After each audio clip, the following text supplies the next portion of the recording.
Graças a Deus. Olá, meus amigos. Finalmente chegamos no último dia do ano. Graças a Deus. 31 de dezembro de 2024. Graças a Deus. Até aqui, o Senhor nos tem guardado, protegido. Até aqui, o Senhor nos tem ajudado. Bem, graças a Deus. Poxa, eu estava meditando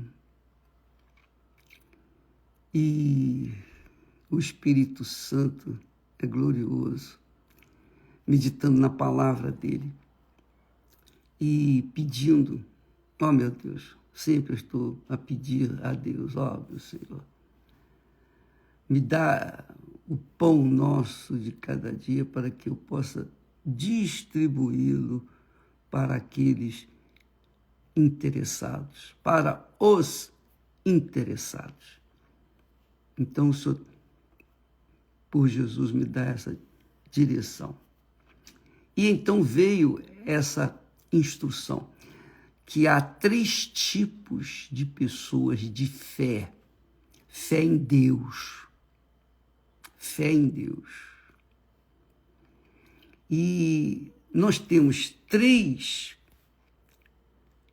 pessoas na Bíblia que quase não se fala. Especialmente 2. Quase não se fala nelas. Mas passam para a gente o Espírito de Deus. Passam para a gente experiências pessoais, vivências pessoais. E que vale a pena a gente meditar nesses exemplos. Vale a pena. Graças a Deus por isso. Louvado seja o Senhor Jesus. Então, o primeiro herói da fé, digamos assim, que quase não se fala, chama-se Agur. Você já ouviu falar em Agur? Difícil, você ouve falar muito em Abraão, Isaac, Jacó, Salomão, Davi, etc., os profetas, os apóstolos. Mas Agur, quem era Agur? Quem era Agur? Agur foi um dos que escreveu o livro de Provérbios. E ele era um homem de fé. Ele era um homem de fé, ele era um homem de Deus. Porque, pelo que ele fala, aqui a gente vê que ele teve uma experiência com Deus e pode falar a respeito de si próprio. E dá para a gente uma noção do que é Deus. Olha só. Lá no livro de Provérbios, capítulo 30, no versículo 2 e 3 especialmente, Agur diz assim: na verdade, eu sou o mais bruto dos homens. Nem mesmo tenho o conhecimento de homem. Ele,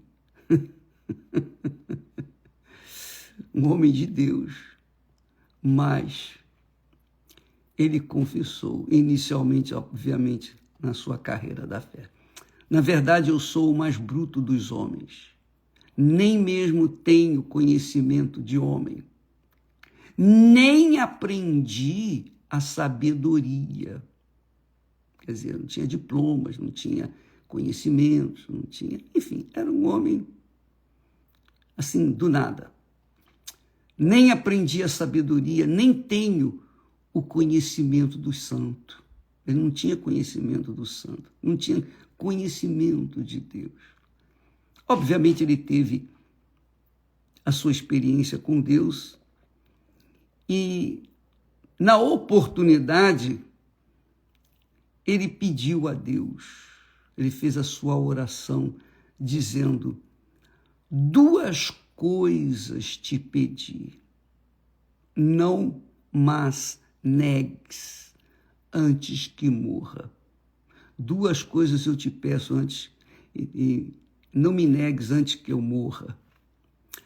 Afasta de mim a vaidade. Afasta de mim a vaidade. E a palavra mentirosa, primeira coisa. Primeira coisa que ele pediu. Afasta de mim a vaidade e a mentira. Eu creio que aí estão 2 coisas que as pessoas neste mundo mais se apegam: às vaidades e às mentiras. E ele, que não era sábio, mas usado pelo Espírito Santo, disse: afasta de mim a vaidade e a palavra mentirosa. Não me deis, agora vem a segunda coisa, não me deis nem a pobreza, nem a riqueza. Mantém-me do pão da minha porção de costume. Sabe? O arroz com feijão? Pois bem, foi isso que ele pediu a Deus. 2 coisas. Afasta de mim a vaidade e a mentira, e não me des nem pobreza nem riqueza. Por quê? Porque, diz ele, porventura estando farto, se me deres riqueza, porventura estando farto, não te negue. É o que tem acontecido muito, muito, que eu tenho visto na Igreja Universal do Reino de Deus. Eu tenho visto muitas pessoas que entraram na igreja, eram moradores de rua. Hoje são pessoas riquíssimas, muito ricas. Eu não diria abençoadas, porque a riqueza não significa a bênção. Mas ele disse: mantém-me da porção de costume, não me dê a riqueza, para que, estando farto, não venha te negar e venha dizer: quem é o Senhor? Quem é o Senhor? E isso é um fato. Você conhece pessoas assim? Pessoas que eram 0 à esquerda, mas depois que ganharam dinheiro, por algum motivo, pelo seu esforço, por sorte, ou por ter roubado, ou seja lá o que for, mas ganharam muito dinheiro, a primeira coisa que essas pessoas fizeram foi virar as costas para aqueles com quem ela conviveu durante a sua pobreza. Virou as costas para aqueles que, de alguma forma, têm ajudado ou não. Mas Deus, com certeza, lhe ajudou, e ele se afogou na riqueza. Ele se afogou na riqueza e chegou ao ponto de virar as costas para Deus e perguntar: quem é o Senhor? Ele, não foi com ele, não foi com Agur, não.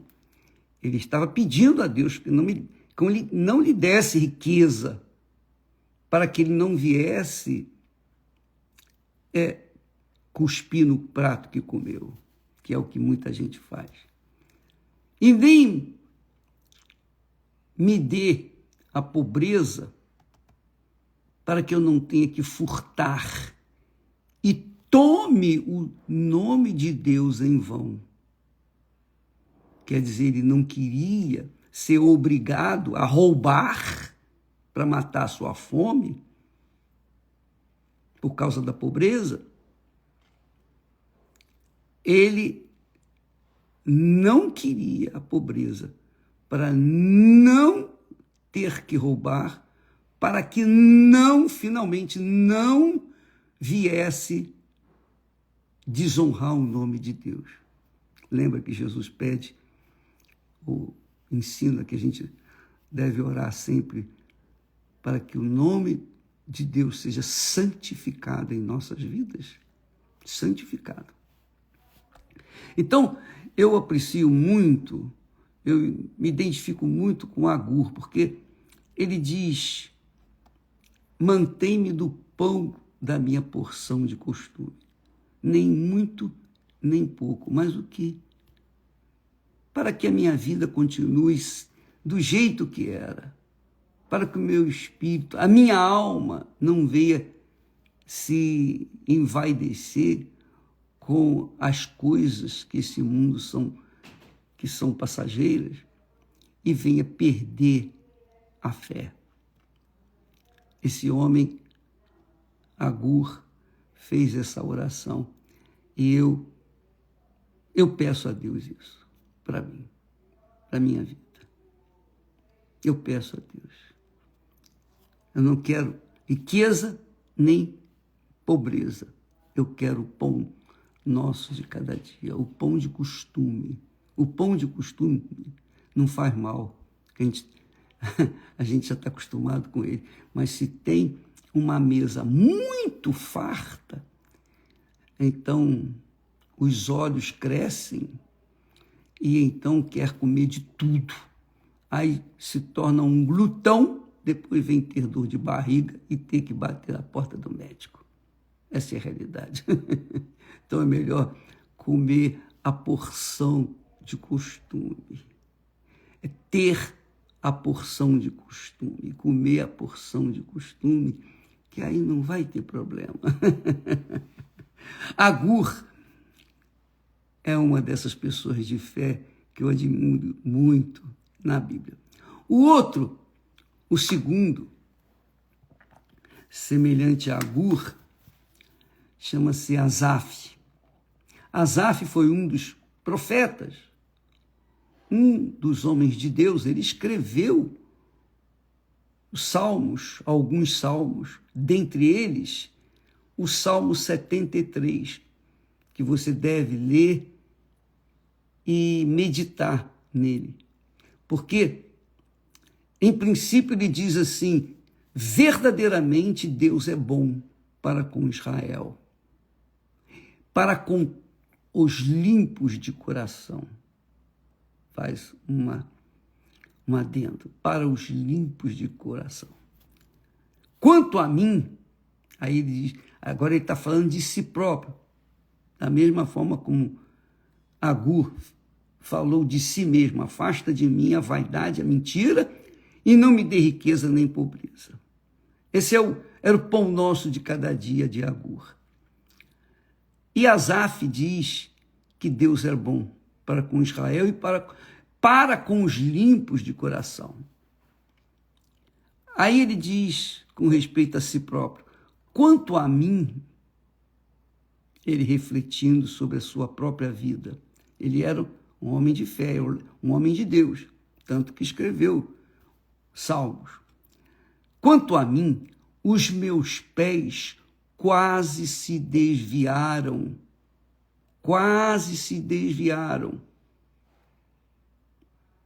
Pouco faltou para que escorregassem os meus passos.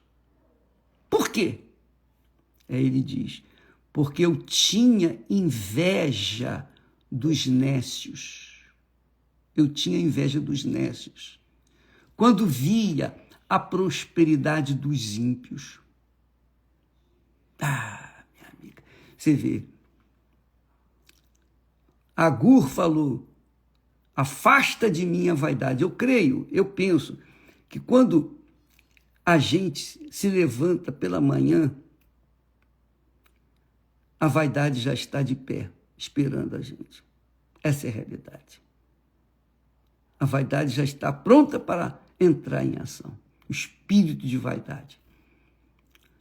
Aqui, Asaf diz, os meus pés quase se desviaram e pouco faltou para que escorregassem, pois por quê? Eu tinha inveja dos nécios, porque via a prosperidade dos ímpios.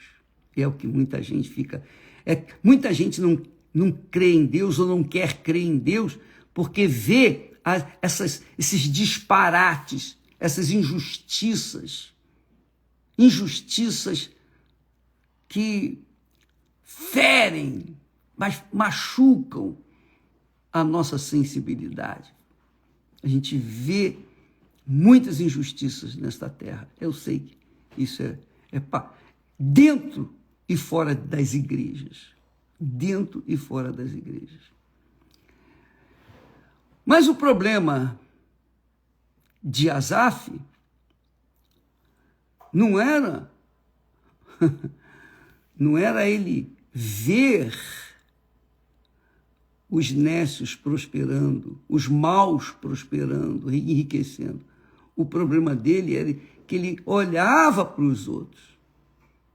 Ele olhava com maus olhos, mesmo sendo de Deus, porque ele olhava julgando. Ele não olhava com bons olhos. Se tivesse olhado com bons olhos, ele não teria inveja das pessoas más que prosperavam. Não. Ele simplesmente cuidava de si. E olharia para si mesmo para não acontecer o que ele estava vendo diante dos seus olhos. Para ele não ser como aqueles maus nécios que prosperavam. Porque é melhor a pessoa ser pobre, mas correta, íntegra, ter a sua consciência limpa, ter paz dentro de si, do que ser um homem rico, ladrão. Um homem rico, poderoso, mas mau. Bem, o problema dele era ter inveja, ele ia olhar para os outros. Esse é um grande problema com o ser humano. Muito sério isso. Honestamente, eu não sou perfeito de jeito nenhum, nem física e nem espiritual. Eu não sou perfeito. Mas uma coisa eu sempre guardei para mim. Ao invés de olhar para os outros, olhar para mim mesmo. Não é como egoísmo, não, mas olhar, ver a minha situação e não ficar olhando dos outros. Se os maus prosperam e os bons empobrecem, não é problema meu. Eu não vou consertar o mundo, eu não vou consertar as pessoas, eu não vou fazer nada. Eu tenho que olhar para mim. Eu nunca, em toda a minha vida, eu confesso isso para vocês, em primeiríssima mão, eu nunca falei isso, mas eu vou falar para vocês. Eu nunca em toda a minha vida, eu fiquei indignado com Deus por ter nascido com defeitos. E os meus defeitos eram visíveis, claro, estavam ali, na minha cara, na cara de todo mundo. E quando as pessoas viam os meus defeitos, elas olhavam assim e não esperavam ver aquele jovem saudável com um defeito nas mãos. Eu nunca me importei com isso. Eu só pedia a Deus que guardasse a minha alma. Eu não cuidava da vida dos outros, eu cuidava da minha. Eu nunca reclamei disso, nunca cheguei a dizer, Senhor, por que o Senhor fez os meus irmãos perfeitos e eu com defeito? Por quê? Por quê? Hoje eu entendo por quê. Eu tenho resposta. Eu tenho a resposta. Porque eu era para ter nascido do jeito que os outros, mas não nasci assim. Por quê? Não sei. Hoje eu sei por quê. E tem uma razão muito nobre, muito bacana, por que isso aconteceu. Quando chegar a oportunidade eu falo para vocês.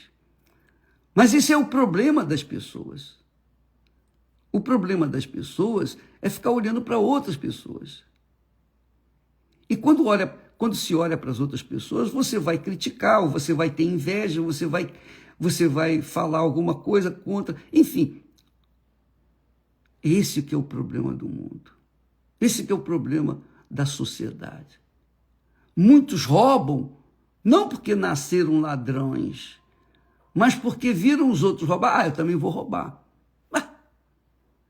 Ora, nós não podemos ter os olhos maus. Os maus olhos significam que o corpo está em trevas, completamente enterrado nas trevas, no inferno já neste mundo. Essa é a realidade. Os maus olhos, Jesus disse, se os teus olhos forem maus, todo o teu corpo estará em trevas. Se os teus olhos, em outras palavras, forem bons, todo o teu corpo estará em luz. Eu não olhava para os outros, eu olhava para mim mesmo.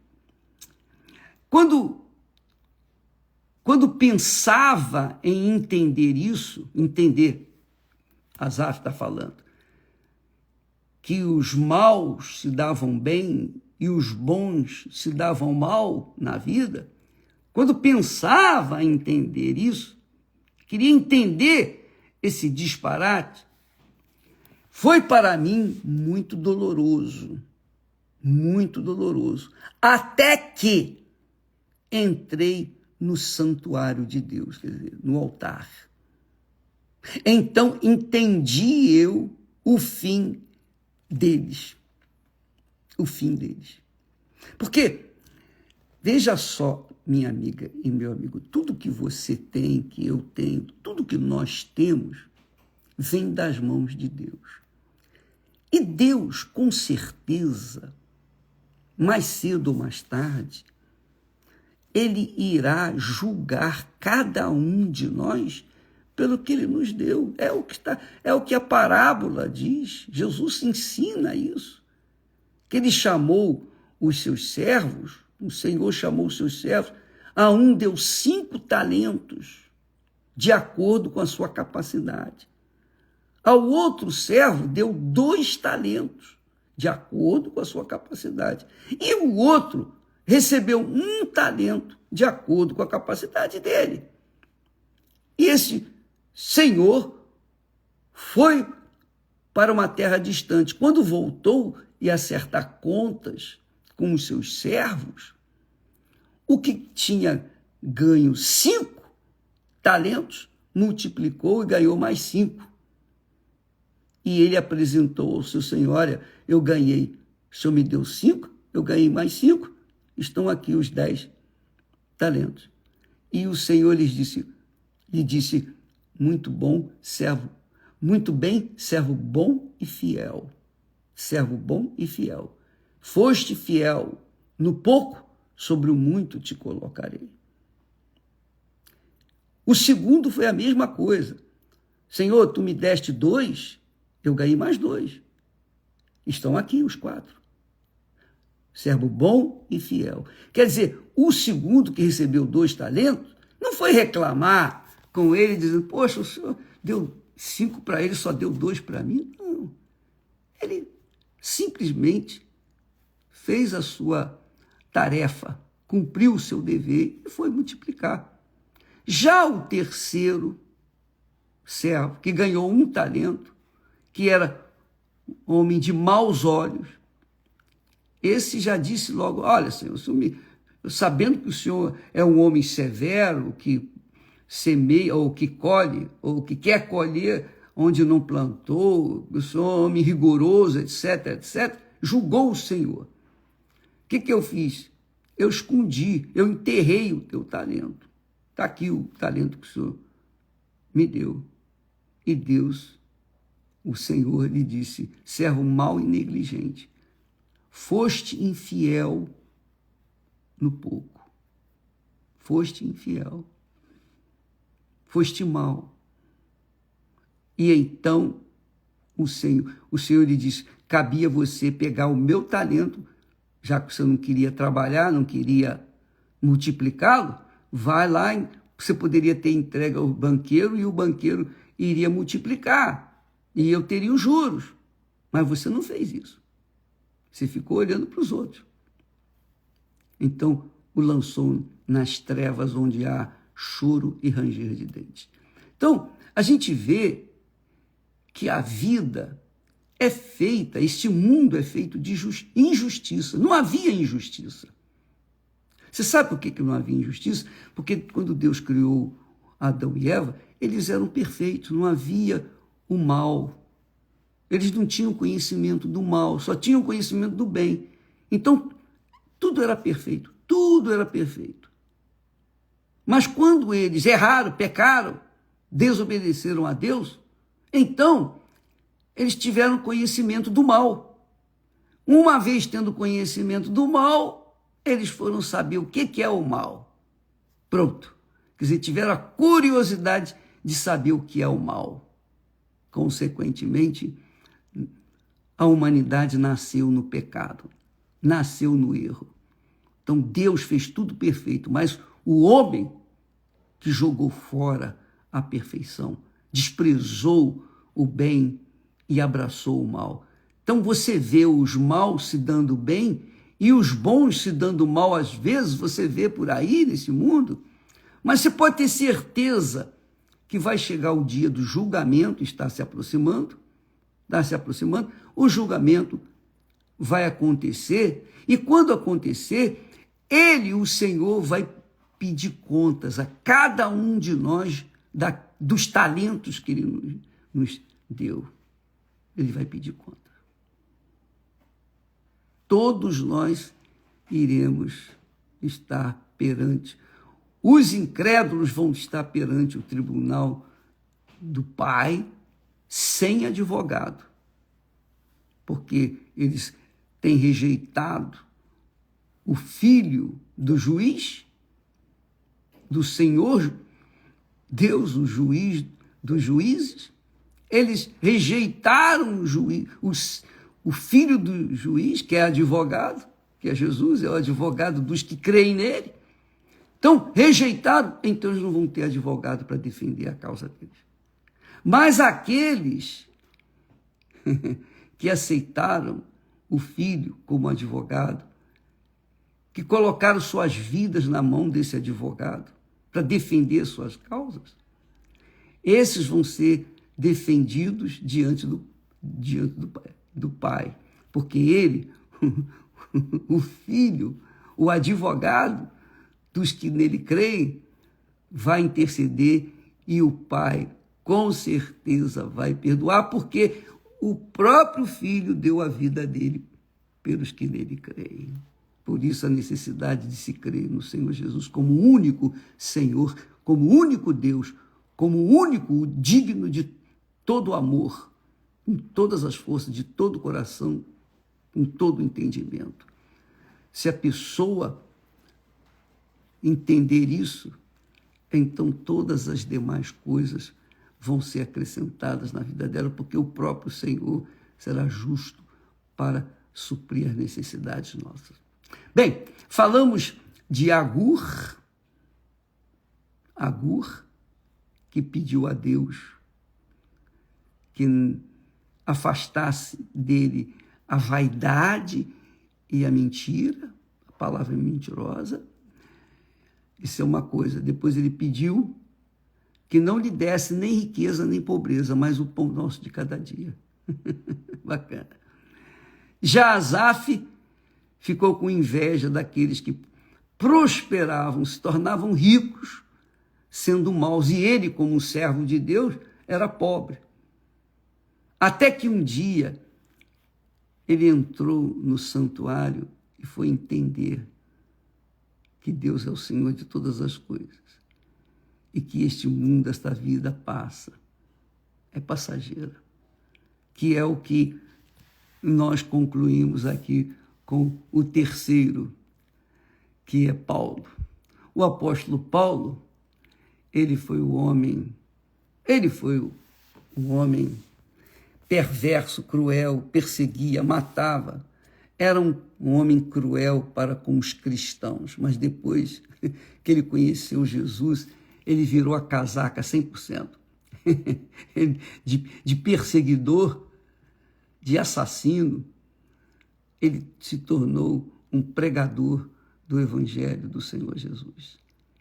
E ele chegou à conclusão, dirigido pelo Espírito Santo, claro, e disse as seguintes palavras: se esperamos em Cristo só nesta vida,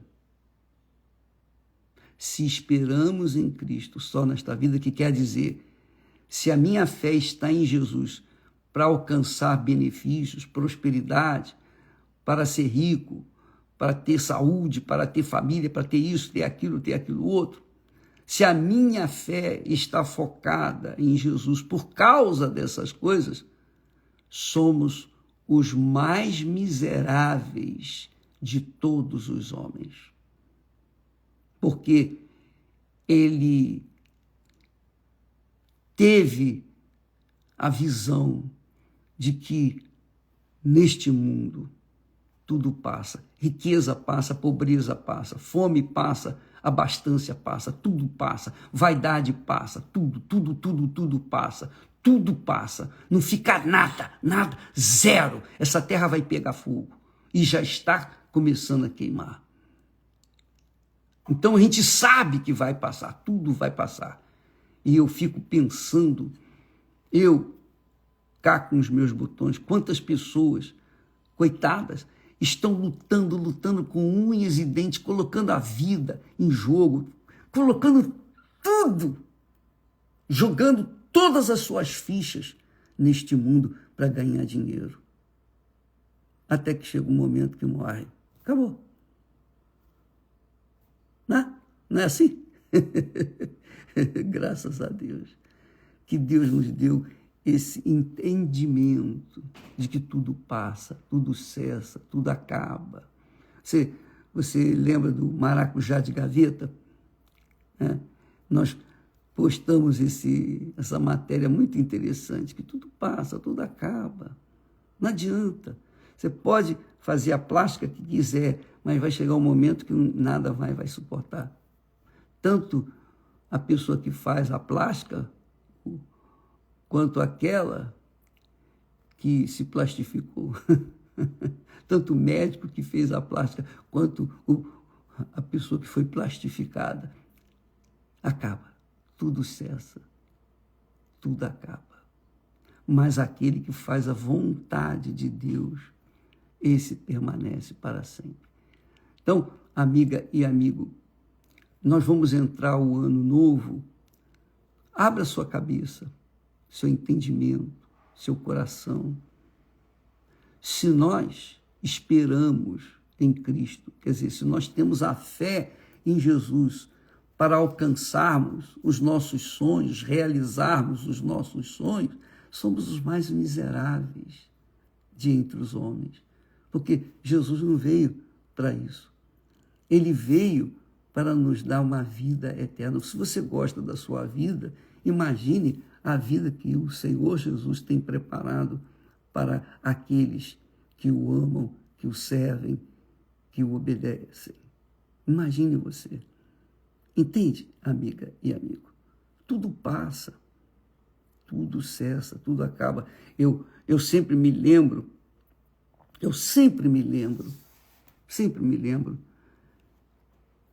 de um determinado político que fez uma carreira extraordinária.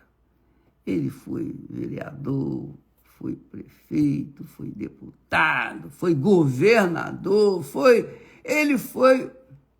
ele arrebentou.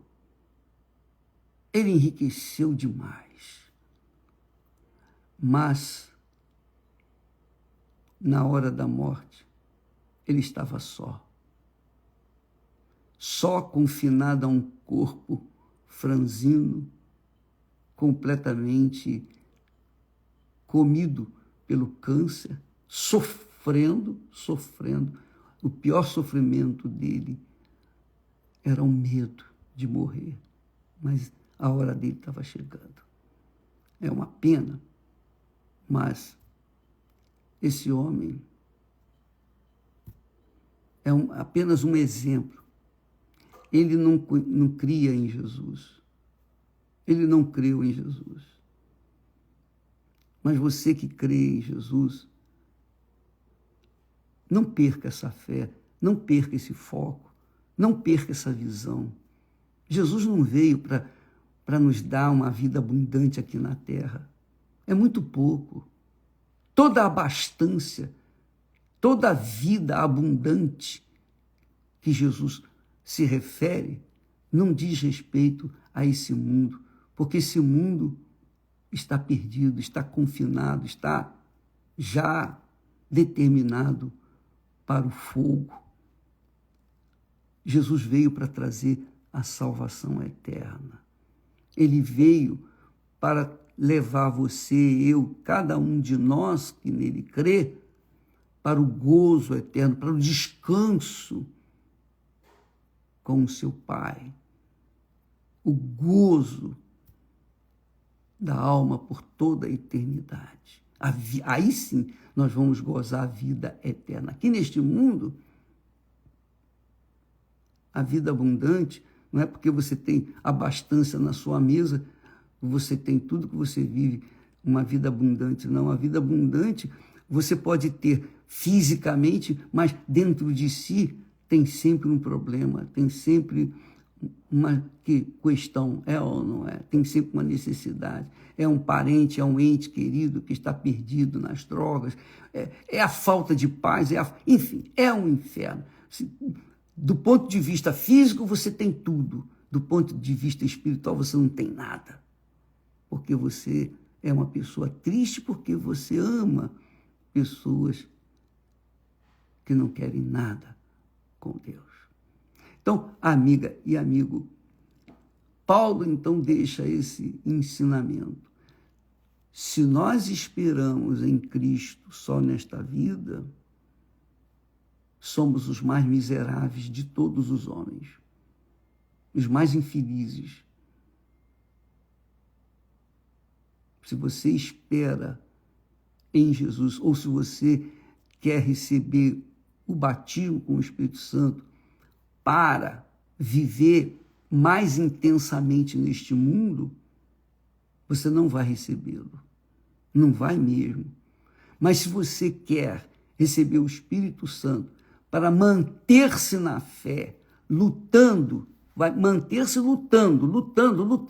A luta nunca vai parar. Manter-se lutando até a sua vitória final, até a sua promoção.